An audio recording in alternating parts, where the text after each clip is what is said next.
Hello everyone, today in this video I am going to deal with the 10th chapter of first flight of class 10th. The title of the chapter is The Sermon at Benares. Now what is sermon? Sermon is religious or moral talk, or you may say it's a preaching where an enlightened person gives preaching or teaches the people something related to moral or related to religious belief. So here in this chapter we are going to study about Gautam Buddha, about his preaching which he carried out at Benares. After getting enlightenment, he went to Benares and there he carried out his first preaching, and one incident related to that preaching has been narrated over here in this chapter. So now let's move to the chapter. Gautam Buddha, 1536 BC to 483 BC, began life as a prince named Siddhartha Gautam in North India. At 12, he was sent away for schooling in Hindu sacred scripture, and 4 years later, he returned home to marry a princess. They had a son and lived for 10 years as befitted royalty.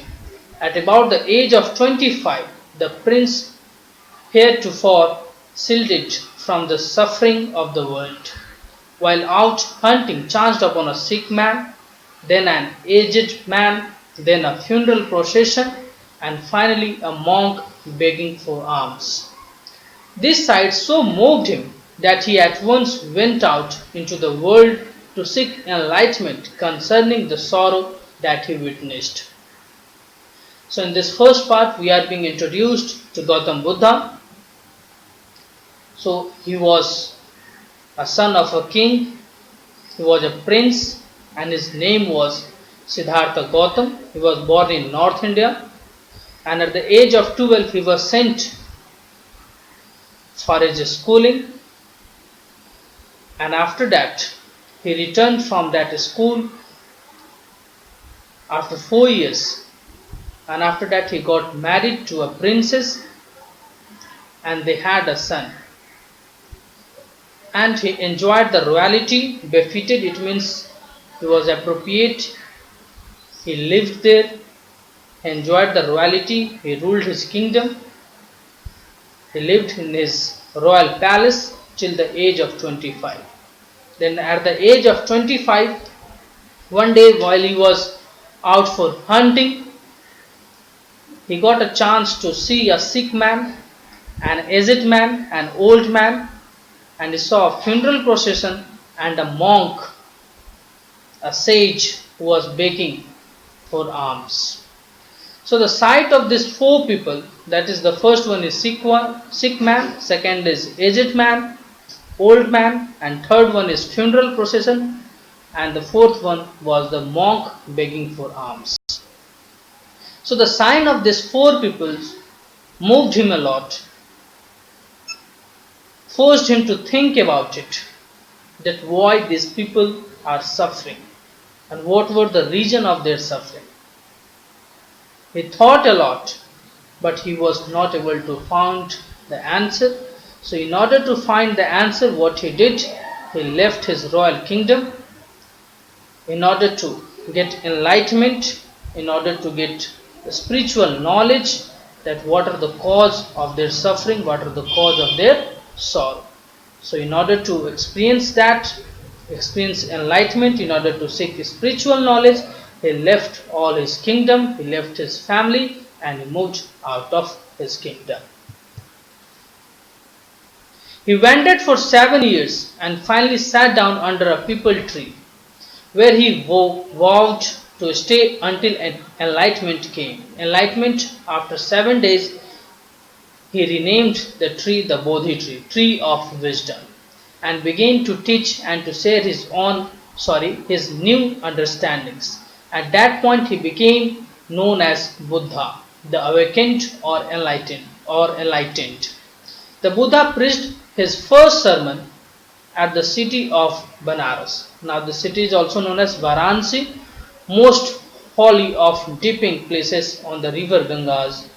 This sermon had been preserved and is given here. It reflects the Buddha's wisdom about one insecretable kind of suffering. So he left his palace, his kingdom at the age of 25, and after that he wandered, he roamed here and there for 7 years in order to seek regions, in order to be enlightened, to seek the spiritual knowledge. He wandered, he roamed here and there, and after that one day he promised, he make a decision, a firm decision, that he will sit down that under a peepal tree till he will attain the enlightenment. It means the spiritual knowledge.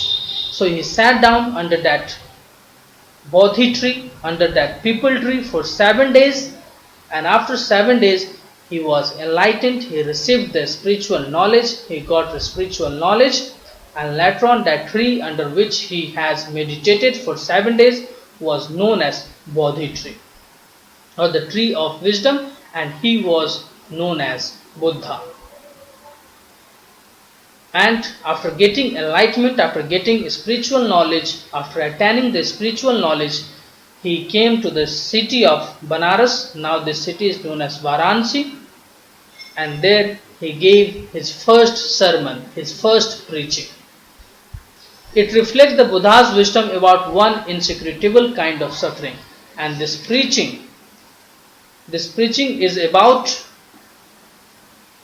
the thing which we all have to face once in life, but we are never able to understand the reason behind it or how to overcome it. Insecretable, it means something which cannot be understood. So he gave a lecture, a moral lecture, a religious, spiritual lecture on suffering.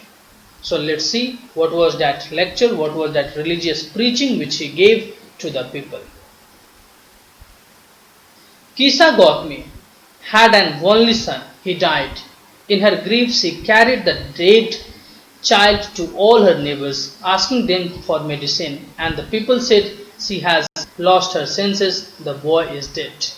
At length, Kisa Gautami met a man who replied to her request, "I cannot give thee medicine for thy child, but I know a physician who can." And the girl said, "Pray tell me, sir, who is it?" The man replied, "Go to Sakyamuni, the Buddha." So now that incident is being narrated. A part of his preaching is being narrated now. There is a character, there was a lady whose name was Kisa Gautami. She had only one son. And the boy, his son, died one day. Now she was grief stricken, she was sorrowful, and she ran here and there with her dead children in her hand, seeking help from her neighbors, but everyone thought her to be mad.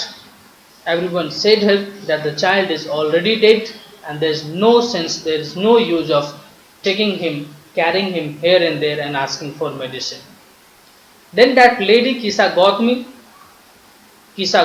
she met a man who told her that I can't give you medicine, I don't have any medicine for your child, but I can suggest you the name of a person who can help you out from this situation, who can give you medicine for your dead child. She requested, and that man told him the name of Buddha. He asked that lady to go to Sakyamuni, the Buddha. And here in this paragraph you can see "thee" is written over here. "Thee" means you. "Thy" means you. It's a word of old English. So now that man has suggested that lady the name of Lord Buddha. Now let's see what happened next. Kisa Gautami repaired to the Buddha and cried, "Lord and Master, give me the medicine that will cure my boy." The Buddha answered, "I want a handful of mustard seed."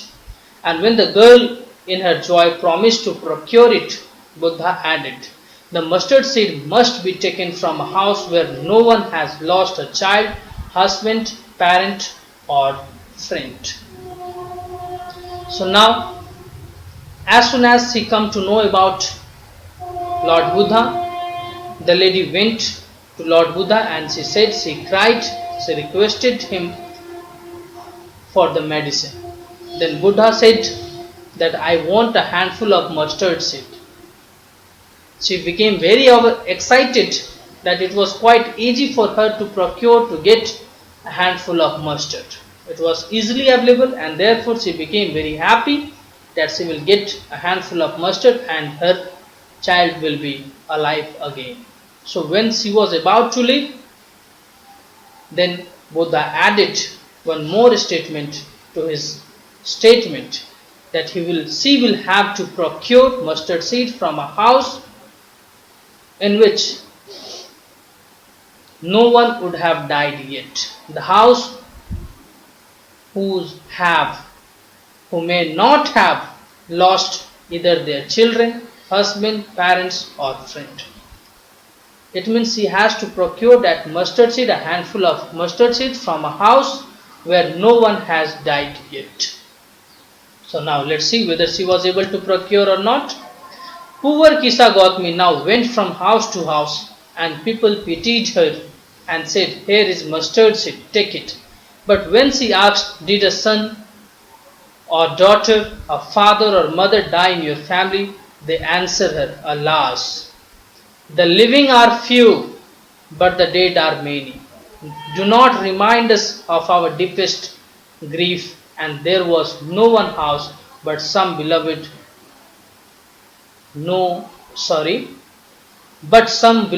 one had died in it.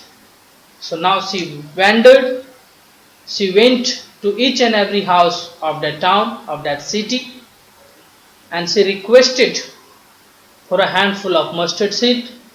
She even got it at many houses. But when she asked another question that have you lost your father, your brother, your sister, your mother, or is there anyone in your family who has died? Then she got the same reply from each and every family that the living are very few while the list of dead people are many.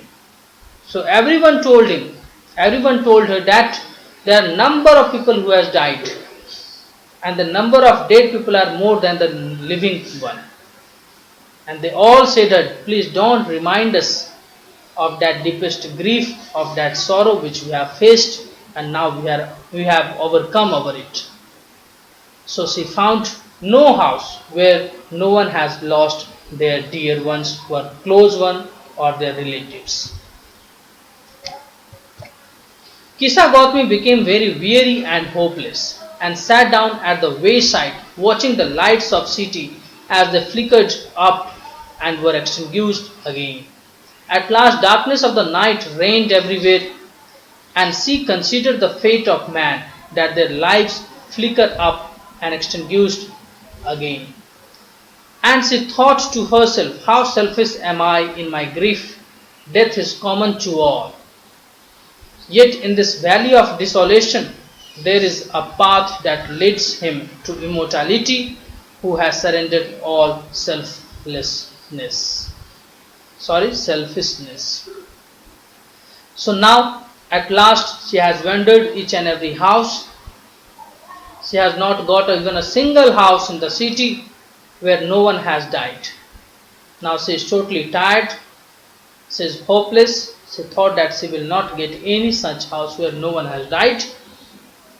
And now she sat somewhere beside the road. And she sat there. She was watching at the light which was flickering. Flickering, it means the light which was burning in off and on manner. It means it was not burning continuously. And after some time that light, that fire extinguished, it means it stopped burning. And after that there was darkness throughout the city. So by looking at that fire, she got to understand the message which Buddha was trying to give to her. So she learned that life is like that fire which was flickering few moments before, that it will flicker for some time, and it will come to an end. It will stop burn. So we will live for a moment. For the time being, we are sent into this world, and when the time is all over, our life will come to an end. And then she thought to herself that how selfish she was in her grief, that she was not able to understand this universal message, this universal concept that death is common to all. Whosoever takes birth have to die one day. So she was able to understand it later on while she was sitting by the wayside watching at the fire. And now what is valley of desolation? Here it is valley of desolation. Valley of desolation, it means an area which is filled with deep sorrow. And then it came to her mind that yet in this valley of desolation there is a path that leads to immortality. Who has surrendered all selfishness. So it came to her mind that this whole world is filled with sorrow. In this world, everyone is filled with sorrow. And there is only one way to attain immortality. And what is immortality? That mortal, it means those who are bound to die. And immortal, it means those who will never die. It means in Hindi we may call it Amar. So it came to her mind, then she understood the message that in this world everyone is grieved, everyone is sorrowful, and only one way to attain immortality is to surrender all selfishness. That we should not be selfish. Everyone has a part to play. They will take birth, they will play their part, and they will be gone one day. So we should not be selfish. As she was selfish, instead of thinking about her child, instead of thinking about the way of this life cycle, this pattern of life cycle, she was only thinking about her lost child. She was blind with her emotion. The Buddha said, life of mortal in this world is troubled and brief and combined with pain. For there is not any means by which those who have been born can avoid dying. After reaching old age, there is death. Of such a nature are living beings. As ripe fruits are early in danger of falling, so mortal when born are always in danger of death. As all earthen vessel made by the potter end in being broken, so is the life of mortal, both young and adult, both those who are fools and those who are wise, all fall into the power of death. All are subject to death. So then Buddha said that all those who has taken birth in this world cannot escape death. We can't avoid death. We all are destined to die one day. And then he gave example of the ripe fruit. Here in this line here you can see, as ripe fruit are early in danger of falling. So once the fruit is ripe, definitely it will fall now or then.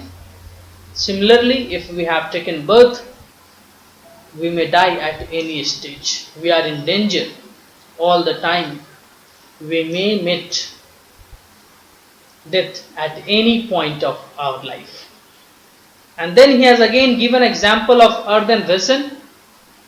Earthen vessel made by the potter end in being broken. And similarly, every earthen vessel which has been made by a potter will definitely be broken someday. Similarly, we human beings, everyone who possesses life, definitely will have to die one day. So is life of mortal. So mortal here it means, mortal means one who is destined to die, those who are bound to die. So everyone, whosoever is mortal, definitely will have to die one day. There is no benefit of being troubled or to be sorrowful at the death of anyone, because it is quite clear, it's known that whosoever will take birth will die one day, whether he or she is young, adult, or he or she is an old person. Everyone will have to die one day. Both those who are fools and those who are wise all fall into the power of death. All are subject to death. So, no matter whether you are fool, whether you are wise, whether you are young, whether you are adult, whether you are old, no one can avoid death. Death is common and universal to all. We have to meet it. Definitely we will meet the same fate, that is death, one day.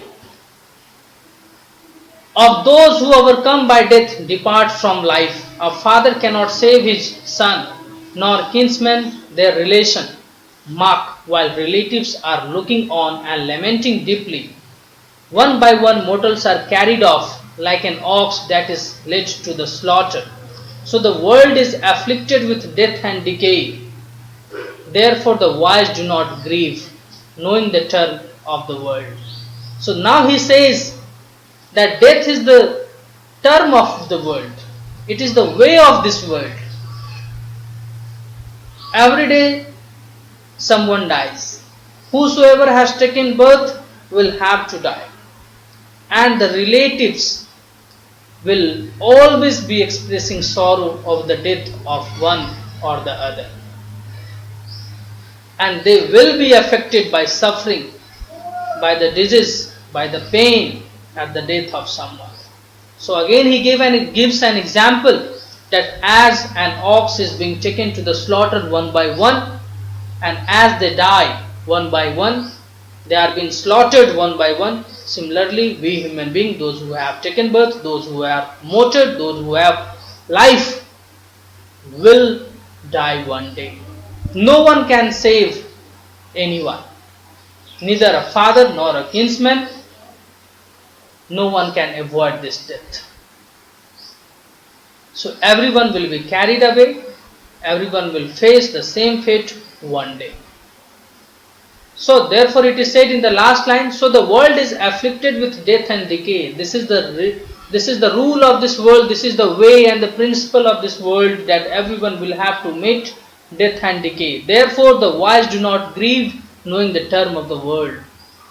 So therefore it is said that the wise people, they do not grieve, they do not feel sorrow, they are not sad, because they know that this is the only way of the world. This is how the world will go on. Not from weeping nor from grieving will anyone obtain peace of mind. On the contrary, his pain will be greater and his body will suffer. He will make himself sick and pale, yet the dead are not saved by his lamentation. He who seeks peace should draw out the arrow of lamentation and complaint and grief. He who has drawn out the arrow and has become composed will obtain peace of mind. He who has overcome all sorrow will become free from sorrow and are blessed. So now in this part he says that the weeping or crying or being sad for someone will not bring that person back and will not give peace to one's mind. But on the contrary, it means but it will give pain to the body, to the mind. Those who has to die, the person has already died, and if you will lament, if you will be grief stricken, then the one who has passed away will never come back, but you will yourself be the sufferer. You will harm your body Your body and mind will become sick. So, it is said that the dead, the one who has died, will not be saved or will not come back by your lamentation, by expressing your sorrow. So instead of expressing sorrow, we should accept it. We should be calm. We should be composed. Then how we can be calm and composed? That is being given over here. He who has drawn out the arrow and has become composed will obtain peace of mind. He who has overcome all sorrow will become free from sorrow and be blessed. So instead of lamenting for the one who has passed away, what we should do, we should accept it. He says that we should draw out, we should take out that arrow. The arrow of what? The arrow of that grief, that cause of unhappiness. We should take out that and we should throw it away. And this is how we can obtain the peace of mind, but not by lamenting, but not by grieving. So therefore, instead of lamenting, instead of expressing sadness for someone who has passed away, we should accept the situation. And we should know that we should analyze and realize that this is only the way of life. Everyone who has taken birth has to pass one day, and if we will accept it, then only we can attain the peace of our mind, and we will live blissfully, we will live happily, and this is the only way to overcome sorrow. So this is all about this chapter. So Gautam Buddha, in his preaching, he says that death is universal truth. Everyone who has taken birth has to die one day, and the relatives, the near and dear of that dead person, should, instead of lamenting, instead of feeling sorrow, they should throw out that arrow of grief and they should accept it, as their lamentation will not bring the dead one back. So instead, they should accept it, and this is how they can bring peace to their mind. As in this story, Kisa Gautami, till the time she had not realized and accepted the situation, she was running here and there. She was grief-stricken, but as soon as she realized the reality, she became calm and composed. This is all about this chapter. Thank you.